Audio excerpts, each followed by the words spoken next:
नमस्कार दोस्तों, मैं विनय दुबे मुंबई से। जैसे मैंने कहा था कि मैं अकेले ही इस आंदोलन की शुरुआत करूंगा जिसे डिजिटल आंदोलन कहते हैं।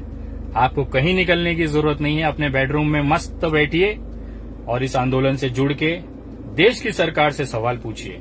और अगर वो जवाब न दे पाए तो अब ये सरकार को सत्ता में रहने का कोई अधिकार नहीं है, ये बताने का आंदोलन जिसे मैं शुरू करने जा रहा हूं। आप ये वीडियो को फटाफट डाउनलोड कर लें, क्योंकि मुझे पूरा यकीन है अगले कुछ ही मिनटों में या घंटों में ये वीडियो हटा दिया जाएगा। तो पहले डाउनलोड करें, उसके बाद शेयर करें दबा के। आज केंद्र सरकार पूरी तरह से विफल है।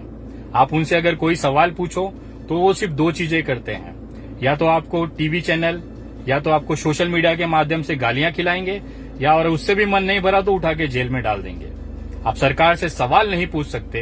ये तानाशाही रवैया इस सरकार का है, जिसके विरुद्ध मैं आज सामने से आपके मुंह पे आके खड़ा हूं। मैं देखना चाहता हूं कि आप कितने लोगों को जेलों में डालोगे। आज सबसे बड़ा जो सवाल है, 5 महीने बीतने आया, आपके पास कोरोना से लड़ने के लिए क्या तैयारियां हैं? आप जिस समय देश में कोरोना से लड़ने की रणनीति बनाने की जरूरत थी, उस समय आप डोनाल्ड ट्रंप जी का आरती उतार रहे थे सर। जिस समय इस देश में वेंटिलेटर खरीदने की जरूरत थी, उस समय आप मध्य प्रदेश में आप विधायक खरीद रहे थे सर। जिस समय इस देश में आपको बेहतर अस्पताल सुविधा बनाने की जरूरत थी, उस समय आप मध्य प्रदेश में सरकार बनाने में व्यस्त थे। अगर आपने सही समय पे एयरपोर्ट सील कर दिया होता, जिन विदेशों से देश में कोरोना आया उन विदेशी नागरिकों को अगर आपने परमिशन न दी होती भारत में आने की, तो शायद आज देश में ये कोरोना नहीं फैलता था। आज जिस तरह से आपकी लापरवाही की सजा ये पूरा देश भुगत रहा है, उसकी जिम्मेदारी, उससे सवाल पूछने पे आप सिर्फ जेल में डाल सकते हैं, यही अपेक्षा आपसे रह जाती है, क्योंकि आपके पास किसी भी सवालों के जवाब है ही नहीं। आपने ही लोगों को, विदेशी नागरिकों को परमिशन दिया, वीजा दिया, और आप ही चिल्ला रहे हैं कि देश इसका ध्यान रखे। आज सारे लोग एक दूसरे की मदद कर रहे हैं सिवाय सरकार के। सरकार के पास सारे संसाधन होने के बावजूद भी आज करोड़ों की संख्या में मजदूर जो है वो पैदल जा रहा है। वो किसकी गलती है? वो आपकी गलती है। आपके पास समय रहते अगर आप लोगों ने लॉकडाउन करने से पहले ही ये सुविधा, जो चीज आज कर रहे हैं, आज 55 दिन बाद, 58 दिन बाद लॉकडाउन के जो चीजें आप कर रहे हैं, यही चीज तो मैं पहले हफ्ते में लॉकडाउन के चिल्ला रहा था कि आप लोगों को, मजदूरों को कम से कम अपने घर जाने के लिए बसें और ट्रेनें शुरुआत करें, वो अपने घर पहुंच जाए। उसके बाद आप 6-6 महीने लॉकडाउन रखें, पूरा भारत आपका साथ देगा। आज लोगों के जेब में पैसे नहीं है, मजदूर बेचारे तो कम से कम हाथ फैला के मांग के खा लेंगे। वो मध्यम वर्गीय, जो देश का 60% जो मध्यम वर्गीय परिवार है, जो सैलराइड परिवार है, जो स्वाभिमान की जिंदगी जीता है, वो किसके सामने हाथ फैलाने जाए? आज लड़कों के पास रोजगार नहीं है, जिनके पास नौकरियां थी वो कंपनियां आज लगभग बंद होने की कगार पे है, उनकी खुद की कंपनी नहीं चल रही है। छोटे कारोबारी जीएसटी से तबाह तो हुए ही थे, आज कोरोना की मार से डबल वो तबाह हो चुके हैं। अपने कर्मचारियों को कहां से वो पैसा देगा? जो होटल कर्मचारी है वो कहां अपने लोगों को पाल पाएगा? और ये मध्यम परिवार किसके सामने हाथ फैलाएगा सर? सारी योजनाएं गरीबों के लिए है, अमीरों के लिए है, लेकिन ये जो सबसे बड़ी मार मध्यम वर्ग पे पड़ती है, वो किससे पास जाके रोए? हमें घर का भाड़ा देना ही होता है, हमें अपने बच्चों को पेट में निवालना डालना ही होता है। आप लॉकडाउन रखें, कुछ भी करें, सरकारें आए सरकारें जाएं, ये इससे मध्यम परिवार मुंह नहीं मोड़ सकता है। आप कहते हैं कोई किराया न लो, और आप खुद ट्रेनों में जो मजदूर चले गए उनसे 700-700 रुपए का किराया वसूला। आप दूसरों से कैसे अपेक्षा कर सकते हैं कि अपने रूम का किराया नहीं लेगा, अपने दुकान का किराया नहीं लेगा? आप खुद किराया ले रहे हैं और दूसरों को सजेशन करते हैं कि किराया मत लो। कैसे? जिसकी रोजी रोटी वो किराया है, वो कैसे जिंदा रहेगा सर? आपके पास कोई सुविधाएं नहीं है। आप पूरी तरह से अमीरों की सरकार है। आप केवल उनके कर्जे माफ कर सकते हैं। आप अगर चाहे होते तो केवल कुछ 100 करोड़ रुपया खर्चा करके ये मजदूरों के लिए ट्रेन चालू कर देते, बसों की परमिशन दे देते। आखिर वही चीजें आप कर रहे हैं। मैंने पहले लॉकडाउन के अंत में जो चीज कहा था, तो मुझे जेल में उठा के डाल दिया जाता है कि आपकी वजह से भीड़ जमा हुई, कोरोना फैला इस मुंबई के अंदर आपकी वजह से। मुझे एक बात बताइए सर, मैंने मजदूरों की आवाज उठाई, उनके पेट के निवालों की बात की, उनके गांव जाने की बात की। लोग जमा हुए, किसी वजह से वहां पे जमा हुए, उसके बाद मुझे आरोपी बना दिया जाता है कि विनय दुबे की वजह से वहां पे कोरोना फैला, मुंबई में लोग जमा हुए, इससे कोरोना फैलने का डर था। मुझे एक बात बताएं आप सर, दारू की दुकान आपने खोली, ठेकों को परमिशन आपने दिया, देश में से दारू बेचने की परमिशन आपने दी, करोड़ों लोग वहां पे रात रात भर लाइनों में खड़े रहे, उससे कोरोना नहीं फैला होगा। सिर्फ विनय दुबे ने मजदूरों को कहा और मजदूरों से केवल कोरोना फैलेगा। आप किस तरह की आप राजनीति कर रहे हैं, हमें समझ से बाहर है। जिस ऑटो रिक्शा ड्राइवर जो दिन भर मेहनत करता है, शाम को अपना पेट पालने के लिए घर पे राशन और भाजी लेके जाता है, तब उसके बच्चे निवाला खाते हैं, वो 1.5 महीने से घर पे है, उसकी कौन सुनेगा सर? 1.5 महीना जिसकी गाड़ी नहीं चली है, वो ईएमआई कहां से भरेगा सर? जिसके घर पे 1.5 महीने से कोई गाड़ी नहीं चली है, वो कैसे अपना परिवार पालेगा? आज कैसे तैसे करके वो ऑटो रिक्शा वाले अपने उत्तर प्रदेश पहुंचे हैं, तो उसको भी वहां पे आपको सहयोग करना चाहिए। उल्टा उन लोगों को आप मेडिकल जांच के नाम पे वसूली चालू है। अपने सरकारी अस्पतालों में दवाई नहीं कह के बाहर से मेडिकल से आप दवाइयां लो, और दवाइयां भी 500-700 रुपए की। वो गरीब मजदूर अगर उसके पास 500-700 रुपया होता तो वो अपना कर्म भूमि छोड़ के अपने जन्मभूमि नहीं गया होता, वो यहीं पड़ा होता और खा रहा होता। अब वहां जाने के बाद भी उसको हलाल करेंगे आप? कितने पैसे की लालच है सर आप लोगों को? आप एक तो मदद करोगे नहीं, आप बसें नहीं चलाओगे, आप ट्रेनें नहीं चलाओगे, और जो चला रहा है आप उसको भी प्रताड़ित करने पे लगे हुए हैं। कैसे तैसे करके चलो, आपने कुछ नहीं किया, मजदूर पैदल चले गए, पैदल जाने के बाद भी आप उन्हें अपने राज्यों में आने नहीं दे रहे हैं। आप मेडिकल टेस्टिंग कराओ ना, जो सही है कम से कम उसे तो अपने घर पहुंचने दो। वो आपसे कुछ नहीं मांग रहा है सर, बस पैदल जा रहा है, उसमें भी आपको दिक्कत है। यही सारे सवाल हैं जो आपसे अगर कोई पूछता है तो आपके जो लावारिस बच्चे जो सोशल मीडिया पे हैं उसको गाली गलौज करते हैं, उसके धर्म के नाम पे गाली देते हैं। आज मैं आपसे कहता हूं कि एक नया आंदोलन मैं छेड़ने जा रहा हूं, जो ये सोशल मीडिया की जो गंदगी है, अब आप उसे साफ करेंगे सर। मोदी जी, आप पूरी तरह से विफल हैं इस देश के सरकार चलाने में। आप एक अच्छे वक्ता हैं, मेरे आराध्य हैं, एक उसका सम्मान है, लेकिन देश चलाने में आप सक्षम नहीं हैं। ये बोलते हुए मुझे शर्म आ रही है।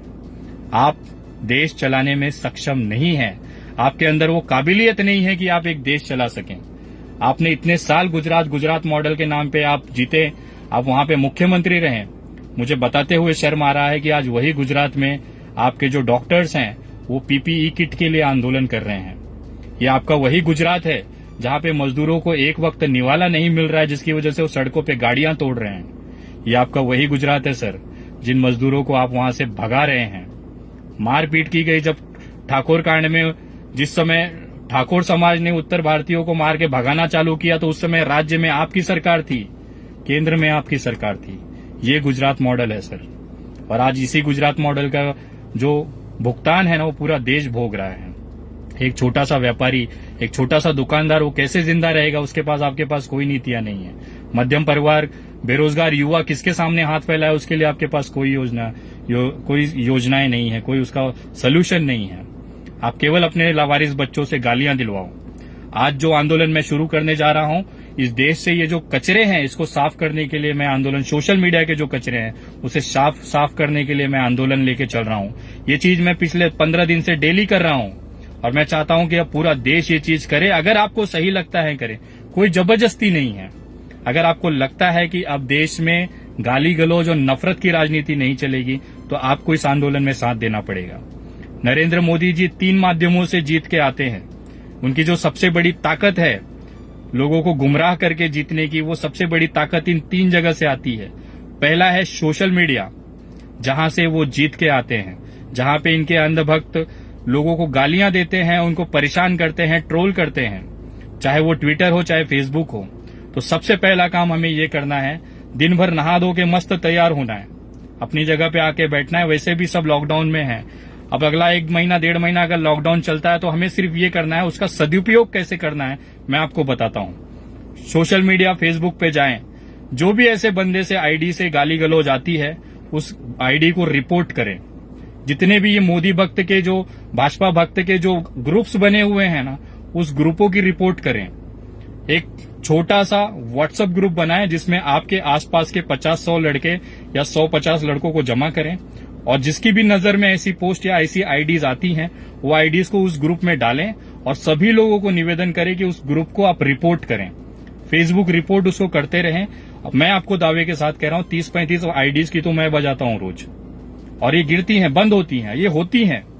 इसको प्रॉपर तरीके से रिपोर्ट करें, और रिपोर्ट कैसे करना है वो यूट्यूब पे आप सीख सकते हैं। तो ग्रुप बनाएं, छोटे छोटे ग्रुप बना के वैसी आईडियो को ढूंढे जो गाली गलौज करते हैं, जो धर्म के नाम पे नफरत फैलाते हैं, चाहे वो हिंदू हो चाहे मुसलमान हो। जो भी गाली गलौज करता है, ये गाली गलौज के जो कीड़े हैं, ये जो कुत्ते हैं और जो कचरे हैं ना, इसे साफ करना अब हमारी जिम्मेदारी है, ये पूरे भारत की जिम्मेदारी है। सोशल मीडिया पे अब गाली गलौज और धर्म के नाम पे नफरत नहीं चलेगा। जो भी ऐसा करेगा उसकी आईडी बंद करा दीजिए, भले मेरी ही आईडी क्यों ना हो, बंद कर दो भाई, कोई दिक्कत नहीं है। ये फेसबुक पे आप रिपोर्ट करें। दूसरा, जो हमारी न्यूज चैनल है, इन न्यूज चैनलों की सबसे बड़ी प्रॉब्लम है कि दिन भर ये भक्ति करते हैं और हम कुछ नहीं कर पाते, लेकिन अब कर पाएंगे। मैं आपको बताता हूं, हमें गोदी मीडिया का बायकॉट करना है, पूरी तरीके से करना है। आप अपना परिवार और आस के जितने रिश्तेदार परिवार हैं उनसे कहें कि भाई अगर आपको सहमत हैं तो ही, जबरदस्ती नहीं है, कि आप ये जो अपना सेटअप बॉक्स है या केबल ऑपरेटर है उससे कहें कि हमें ये न्यूज चैनल्स नहीं चाहिए, उसको निकलवाएं। इनकी रेवेन्यू खत्म होगी तब ये अपनी औकात में आएंगे, तब ये सही तरीके से पत्रकारिता करेंगे। ये 3 जगह हमें करना है। आपको कसम खाना है, डेली प्रतिदिन कम से कम 100 फेसबुक आईडी अगर एक व्यक्ति रिपोर्ट करके बंद कराता है तो हम कहीं ना कहीं ये सोशल मीडिया का कचरा साफ कर सकते हैं। दूसरा, यूट्यूब चैनल, कम से कम 50 यूट्यूब चैनलों को हमें रिपोर्ट करना है। तीसरा, कम से कम 10 लोगों को प्रोत्साहित करना है कि ये जो न्यूज चैनल्स हैं उसको अपने सेट टॉप बॉक्स और केबल ऑपरेटर से हटाए। ये डिजिटल आंदोलन हमें लगातार करना है। और साथ ही साथ जब भी आप फेसबुक पे पोस्ट करें या फिर ट्विटर पे करें, आप जरूर उसमें लिखें मजदूर विरोधी, जो हैशटैग होता है उसमें आप लिखें मजदूर विरोधी नरेंद्र मोदी, मजदूर विरोधी भाजपा सरकार, भाजपा हटाओ देश बचाओ, इस तरह से। और लास्ट में आप डिजिटल आंदोलन करके एक हैशटैग चलाएं कंटिन्यू। इससे ये पता चलेगा कि आप इस मुहिम से जुड़े हुए हैं। डिजिटल आंदोलन विनय दुबे भी करके आप चला सकते हैं, आपकी मर्जी है। और मैं आपको कह रहा हूं, केवल 1 हफ्ते अगर तबीयत से ये कर दिया जाए ना, ये अपने घुटनों पे आ जाएंगे। इससे सवाल पूछने वालों की तादाद बढ़ जाएगी और जिस तरह से ये ट्रोल करते गालियां देते हैं वो पूरी तरह से खत्म हो जाएगा। जब भी आपकी नजर में कोई कमेंट आता है या जब भी आपकी नजर में कोई ऐसी आईडी आती है, उसकी तुरंत रिपोर्ट करें। उस गाली को बेस करके उस कमेंट को रिपोर्ट करें। मैं आपको दावे के साथ बोल रहा हूं, ये कचरा जो है ना सोशल मीडिया का, वो खत्म हो जाएगा। अब हमें ये करना है, say no to social media abuse. अब ये ट्रेंड चलाना है, ये काम करनी है। और इसके साथ में जल्द से जल्द, और मैं निवेदन करता हूं भारत सरकार को, मोदी जी आपको खुद को ये एहसास है कि आप देश नहीं चला पा रहे हैं। मैं आपसे निवेदन करता हूं कि स्वेच्छा से अपनी एक नैतिक जिम्मेदारी लेते हुए आप अपने पद से इस्तीफा दे दें, आप ये सरकार खत्म करें और राष्ट्रपति जी को ये मौका दें कि ये देश वो अपने हाथों से चलाएं। गवर्नमेंट चला लेगी, पुलिस चला लेगी, स्वास्थ्य सुविधाएं चला लेंगी, लेकिन मुझे ऐसा लगता है कि नरेंद्र मोदी जी और उनकी पूरी जो मंत्रिमंडल और सरकार है उस भारत देश चलाने में सक्षम नहीं है। तो एक नैतिक जिम्मेदारी लेते हुए प्रधानमंत्री जी अपनी स्वेच्छा से आप इसे इस्तीफा दे दीजिए और देश अब आपका भार नहीं उठा सकता है। आपने खुद कहा था कि देश की जनता जिस दिन चाहेगी उस दिन मैं झोला उठाऊंगा और चला जाऊंगा। तो मोदी जी अब वो समय आ गया है, कृपया झोला उठाएं और चले जाएं। देश को माफ करें। आपने जितना भी देश के बढ़ाने में आपने जो योगदान किया है वो इतिहास के स्वर्णिम पन्नों में रखा जाएगा। आप एक बेहतरीन लीडर हैं, एक बेहतरीन वक्ता हैं, उसका जो सम्मान हमेशा रह जाएगा। अगर आपने स्वेच्छा से अपनी नैतिक जिम्मेदारी लेते हुए सरकार, अगर आपने नहीं छोड़ा, इस्तीफा नहीं दिया, मैं आपको कहता हूं अगले कुछ साल के अंदर, कुछ महीनों, कुछ साल के अंदर यही जनता आपको मजबूर कर देगी। उस समय बहुत ही बेइज्जती वाली हालत होगी। इससे बेहतर है, आपको अभी भी समय है, आप स्वेच्छा से ये सरकार छोड़ दें। आपका सम्मान, मान सम्मान उसी तरह से बना रहेगा और आपका जो इज्जत है, वो जो सम्मान है, वो हमारे दिलों में हमेशा आबाद रहेगा। आप एक बेहतरीन इंसान थे। और जो भी ट्रोलर मुझसे पूछते हैं नरेंद्र मोदी नहीं तो कौन, मैं कहता हूं नरेंद्र मोदी नहीं तो राजनाथ सिंह, नरेंद्र मोदी नहीं तो लाल कृष्ण आडवाणी, नरेंद्र मोदी नहीं तो मुरली मनोहर जोशी, नरेंद्र मोदी नहीं तो केजरीवाल, नरेंद्र मोदी नहीं तो हिंदू हृदय सम्राट के वंशज हमारे महाराष्ट्र के हिम्मत श्री उद्धव जी ठाकरे साहब। ये नाम है। आपको लगता है कि बिना मोदी जी के देश नहीं चलेगा तो आप गफलत में हैं। ये जो महाराष्ट्र है या ये जो भारत है, ये वीरों से खाली नहीं रहा है। तो आप ये भूल जाएं कि अगर मोदी जी नहीं है तो देश नहीं चलेगा। मोदी जी नहीं थे तब भी ये देश चलता था, और मोदी जी नहीं रहेंगे, इस्तीफा देंगे या प्रधानमंत्री नहीं रहेंगे तो भी ये देश चलता रहेगा। तो कृपया ये ज्यादा से ज्यादा वीडियो शेयर करें। और अगर आप मेरे फेसबुक आगे मेरी आने वाले आंदोलन से जानकारी लेना चाहते हैं तो मेरे Facebook page the Vinay Dubey THE space Vinay VINAY space Dubey DUBEY, इस पे आप पेज को लॉग इन लाइक करें, फॉलो करें, और इस पे आप मुझसे जुड़ सकते हैं। इस पे इस समय करीबन 65,000 फॉलोवर के आसपास हैं। ज्यादा से ज्यादा लोगों तक ये वीडियो बनाएं, पहुंचाएं। और जो लोग मजदूर वर्ग हैं उनको मैं निवेदन करता हूं कि आज ये सही वक्त है, अपनी आवाज उठाएं। आप सोशल मीडिया के माध्यम से छोटे छोटे वीडियोस बना के पोस्ट करें।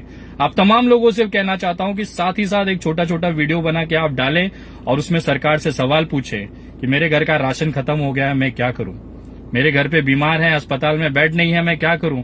सरकारों से सवाल पूछे, ट्विटर पे सवाल पूछे, लगातार वीडियो पोस्ट करते रहें, छोटी छोटी वीडियोस पोस्ट करते रहें। अगर नहीं होता है तो मेरी वीडियो वायरल करते रहें, उनको पहुंचाते रहें। आपकी जगह पे मैं सवाल पूछता रहूंगा।